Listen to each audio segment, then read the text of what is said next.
நாளைக்கு வேற வேலண்டைன்ஸ் டே. எப்படி நான் அவனுக்கு ப்ரப்போஸ் பண்ண போறேன்னு தெரியல. சரி, நாளைக்கு என்ன நடக்குதுன்னு பார்ப்போம்.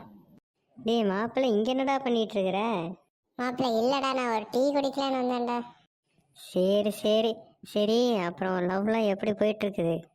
ஆடா அது ஏன்டா கேட்குறேன், நான் என்ன ப்ரப்போஸே பண்ணலடா அவளுக்கு.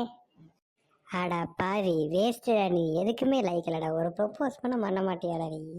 சரி, அவளுக்கு எப்போதான் ப்ரப்போஸ் பண்ணலான்னு இருக்கிற? இல்லடா, நாளைக்கு நான் வேலண்டைன்ஸ் டே அன்னைக்கு சொல்லிக்கலான்னு விட்டுட்டேன்டா.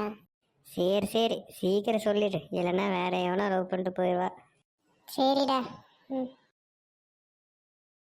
இங்கே பாரு, இன்னைக்கு தான் வேலண்டைன்ஸ் டே. சீக்கிரமா அவகிட்ட போய் ப்ரப்போஸ் பண்ண. அங்கே தான் உட்காந்துருக்குறா. போ. சரி சரி போறேன்டா, இருடா. டேய் ஹார்ட் பட்டு பட்டு நடிக்குதுடா.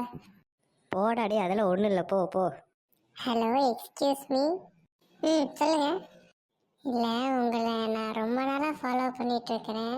உங்ககிட்ட ப்ரப்போஸ் பண்ண வரும்போதெல்லாம் நான் பயந்து பயந்து போயிடுவேன்.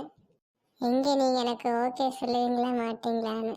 இன்னைக்கு என்ன நடந்தாலும் பரவாயில்லன்னு நான் ப்ரப்போஸ் பண்ண வந்துட்டேங்க. இந்தாங்க, ஐ லவ் யூ.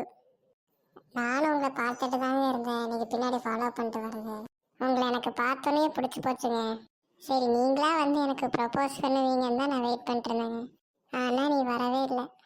இப்போ மட்டும் நீ வராமல் போயிருந்தேன்னு வச்சுக்க, நான் வேற ஒருத்தனை லவ் பண்ணியிருப்பேன். அப்போ உங்களுக்கு ஓகே வாங்க? எனக்கு டபுள் ஓகேங்க. ஏங்க, I love you. I love you too baby. ஏங்க, அப்போ நானும் இனிமேல் சிங்கிள் கிடையாது தானேங்க? சரி, அப்போ நம்ம டேட்டிங் போகலாமா? போகலாங்க.